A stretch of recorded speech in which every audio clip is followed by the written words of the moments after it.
Hello, everyone. I'm JVL here with my Bulwark colleague, Andrew Egger. And normally this is a channel for doom and gloom and all of the horrors which are afflicting America right now at this moment in time. But not today. Not today, Andrew. Today, we have Schadenfreude. Are you ready? Let's do it, man. Let's get to it. Yesterday, Tesla held an earnings call with investors, and it turns out Elon Musk's company not doing so good. Another earnings miss. Lots of bad stuff happening. For instance, the Cybertruck. You're aware of the Cybertruck, right? In the second quarter, they sold 4,300 of them. That is a 50% decline from last year. Now, keep in mind, last year's Q2 number on Cybertrucks was disastrous. And so going down half from an already very, very bad sales number, unbelievably bad. All made worse by the fact that they have scaled up production capacity for the Cybertruck so that they are prepared to be doing 250,000 of these a year, which means that their upfront costs and all that stuff's going to have to be repurposed because they ain't never selling 20,000 of these things a year again, let alone 250,000. Can you imagine just the dystopia that we could have been living in if for some reason these happen to have caught some nerve in the public and be seen as really cool, widely? I mean, only 4,000 were sold. I feel like half of those must have been sold in Northern Virginia because I see them around now. Yeah. And I'm like, what is going? They uglify. Not that this is a car show, but they just make the whole environment worse. Any landscape that one of those is in, any parking lot that you see one, it's everything around it suffers. And it's I've never seen a car quite like it. It's really a remarkable thing. Well, let me prepare you for something, Andrew, because again, this is a happy show with Schadenfreude, but I do want us to be a little grounded. 20 years from now, the hipsters of America in 2025 will be driving Cybertrucks, ironically. And I believe that eventually the Cybertruck will become kind of a collector's item in the way that certain unbelievably failed products have become. And it will be adopted as a sort of ironic pose of, oh, I went and got a Cybertruck. Can you even believe it? Look at this. That's a hopeful future. That's a future where we still have luxury money to burn in America 20 years, 20 years sure. down the line for conspicuous consumption of oddities like the old Cybertruck. Sure. So, okay, next item from the earnings call. Tesla had promised that it would have a new model on sale that would be its cheapest car, a brand new car by the end of June. You may have noticed, if you pay attention to automotive press, that has not happened. There is no model. There are not even pictures of this model or details of what this model is or pricing for what this model will eventually be called. But Tesla did say that it plans to have them being sold soon.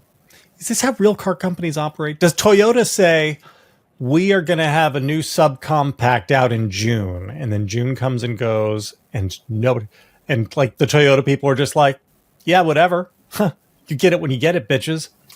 I don't think that's how it works in this industry. Well, and this is kind of the problem with Musk. I mean, even before all of the new problems with Musk, is that kind of all along, he was never really the guy who was going to necessarily excel at running a real car company, right? Like being in a crowded market with a bunch of competitors at parity that he was going to need to beat out by inches. I mean, what he has always specialized in doing and had a lot of success in doing is creating new markets, right? Going somewhere nobody else was thinking of going, getting there first, trying to corner that market. And that's why, Tesla stock went to the moon and had this unbelievable valuation because the idea was kind of oh, I guess these are the electric cars and electric cars are coming and pretty soon everybody's going to have one. So I guess that's going to be Tesla, right? But then everybody else started piling into the market, right? Everybody's got a hybrid or an electric car on the way. And so even before he went ketamine crazy and cooked his brain on Twitter and cooked his reputation in the White House, this was going to be a problem for him, right? And so I think like it would be interesting to be able to kind of hop in a time machine or your multiverse travel box, head over to some comparable place where he just never got involved in politics at all. And my hunch, and I think a lot of people much smarter than me about this stuff's hunch, is that he would still be having a lot of these problems, just maybe on a much less accelerated timeline and much less catastrophically. That's right. So, but the other problem is that he might not have gotten the stock lift, right? Because again, like, so his valuation of Tesla shares, which we're going to get to in a minute, has been buoyed by this cult of like weird incels around him. And he did have to keep those people on side. So maybe the dabble in politics was part of that. I don't know. We're going to keep going. He did say yesterday that by the end of this year, he would be having this new cheapy model, the Econo Tesla. It would be selling by the end of the year. I do have a question for you. If you are an investor and the CEO is saying, yes, we're going to have this thing on sale by June. And then June comes and goes. And not only is it not on sale, but you don't have pictures of it. You don't have pricing of it. You don't have any specs on what it is. And he says, yes, it'll be on sale by the end of the year. What is the rationale for believing that? I mean, this is just where the kind of cult of personality comes into play, right? Because you were gesturing at it before.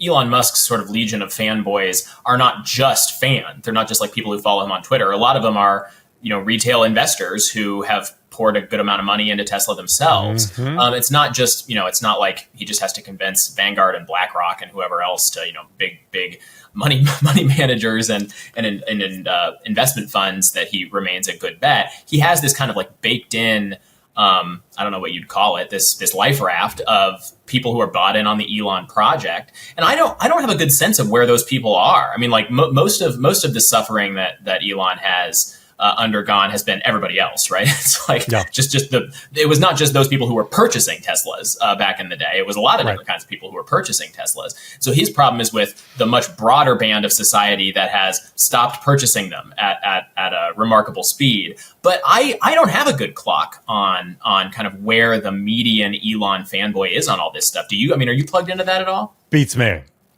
So let me just tick through some more things from some more numbers from the presentation. From April to June, the company netted $1.2 billion. This is down from $1.4 billion a year ago. Sales fell from $25.5 billion to $22.5 billion. So that's a pretty precipitous fall. Now, one of the things that's interesting in this is that Tesla has been really leaning heavily on incentives and discounting to try to move these things because people don't want to buy their cars anymore. And one of the things is the Trump administration is going to make a bunch of the things that they use to get people to buy cars go away. So the EV deduction of $7,500, the federal deduction, that's going to be going away. And when you look at the breakdown from the numbers yesterday, what you find is that Tesla's profit margin was due entirely to its resale of carbon credits. That's it. So, when we say that they had a $1.2 billion profit, where did that money come from? That came from the sale of carbon credits, which is just free money that Tesla gets. One of the things Trump is doing is phasing those out. Wonder how that's going to affect the business. What a perfect storm. I mean, like, this guy still is, right? He's the richest man in the world, right? I mean, like, how far... But it's all Tesla and SpaceX stock, right? And primarily Tesla, right? It's like, that's his cash cow. Can you imagine another like financial story like that? I mean, like the financial stories that come to my mind are the ones that just turned out to be like totally fraudulent, like Theranos or something like that, right? But in terms of like a product that basically works the way that it has always been pitched to work, that was totally riding high. The valuation was insane, right? I mean, because Tesla's stock valuation as a company was larger than every other automaker on earth put together. So Tesla was worth more than Toyota plus Honda plus Ford plus GM plus BMW plus Mercedes plus Stellantis. It was worth all of those things and more. And it's coming back to earth. Some more things. So those carbon credits, revenue's already declined. They're down by half from a year earlier. Kind of a problem. They're going to keep going away. So sales have collapsed in America, but nothing like they've collapsed in Europe. And in Europe, again, things are still good for electric vehicles. So in Europe, the total sales of electric vehicles keep increasing every quarter. People are buying more and more and more EVs. And yet, while that's happening, Tesla's sales in Europe are declining. And they were down 33% in the first half of this year in Europe, by a third. Do you know how bad things have to be for you to sell fewer items in a market where everybody's buying more of those items? That's bad. It isn't like, well, it's been a tough quarter over in Europe and people are just cutting back on their purchases of electric cars. No. People are like, we want me some EVs. They just don't want Teslas. And it is now the case where Tesla is no longer the number one seller of EVs in Europe. That's and VW. just to put a fine point on that as well, again, like, even if Tesla were only kind of flatlining here, like even if they were only significantly slowing in their growth of future sales, that would still be like catastrophic financial news for this company, which the entire valuation of and the entire pitch of was, we're going to go to the moon forever because we have and we'll be a monopoly. Market. The only cars anybody buys will be Teslas. Yeah. Okay. And instead, we live in this world where not only was that never going to be true, but also he brought Judgment Day down on himself much more quickly for all the reasons that we have discussed in terms of like just destroying the brand and all that stuff. You got to bring the girls in. I know. I think put the girls on camera. No, this goes out to YouTube. I think the girls could stay off. No, I know. We should keep them off camera. All right. So last thing.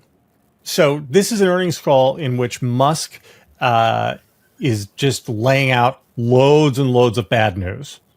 Everything's going sideways. The company is in trouble. He says that they could be in for probably could have a rough few quarters until the robo-taxis begin generating profits next year.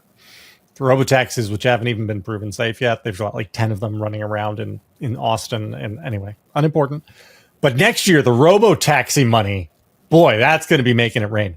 No, but Musk then said at the end of the call that he believes that Tesla and the board of directors should grant him more shares of the company above and beyond the 13% that he owns. I'm just going to read the quote. I hope that this is addressed to the next shareholders meeting. He said, I have so little control. I could easily be ousted by activist shareholders. The guy who's running the company into the ground believes that the company should give him more shares so that he can have more control so that nobody could stop him from running it into the ground. Yay, capitalism. Because let me tell you, Andrew, the board of directors is going to give it to him. Yeah, maybe. I mean, in a certain sense, couldn't you argue that the system works, right? I mean, like this is one of the most like insane, ludicrous, like out there blips in the whole market, right? I mean, like for all the reasons we discussed, the weird cult of personality around the guy. And yet, here comes the correction, right? I mean, unless something changes, this is not going to be looking like one of the big success stories of the auto industry or U.S. markets or something like that for the next 5 or 10 years. Unless maybe Elon, maybe he's the smart one and we're the idiots, and we're going to look back on this video and be like, but I kind of doubt it. You know what, JVL? I'm not. Can I say one more thing on that robo-taxi thing? Because that's so, that is so funny to me. Like this is how you can tell he's really scraping the bottom of the barrel idea-wise, because this is not the kind of market that we were talking about before, where he's like on the cutting edge of this and is gonna like make bank while everybody else rushes to catch up. He is already chasing Google, chasing Waymo. He's behind. Yeah, he's way behind. Way behind. Waymo has been, I mean, what's the number? I mean, I read this a week or so ago, like some astonishing number of like total miles driven in their self-driving taxis that are deployed in all kinds of cities. They will have problems scaling, but like they're already already like the problems that are facing Waymo are like, all right, it works great in Phoenix. How are we going to get it working in Seattle where it's wetter and like, there's all kinds of these new problems. They're already getting to like that stage where they just have to like triage for like individual location problems.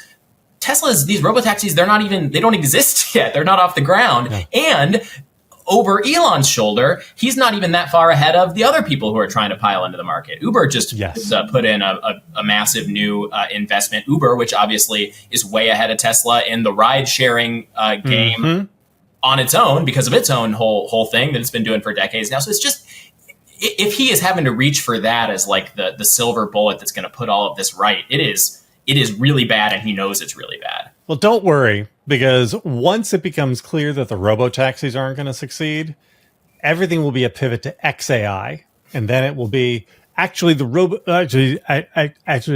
robo-taxis don't matter. What they really matters is XAI, and that's where we're going to grok. Robo-taxis out, Mecha Hitler in. That's the new Mecha Hitler in. It couldn't happen to a nicer human being. And but I will give him credit. One thing he was very right about this quarter was that the president of the United States seems to be involved in the Epstein list. And so you know what? I want to give Elon credit where it's due. Right on the money. Total vindication.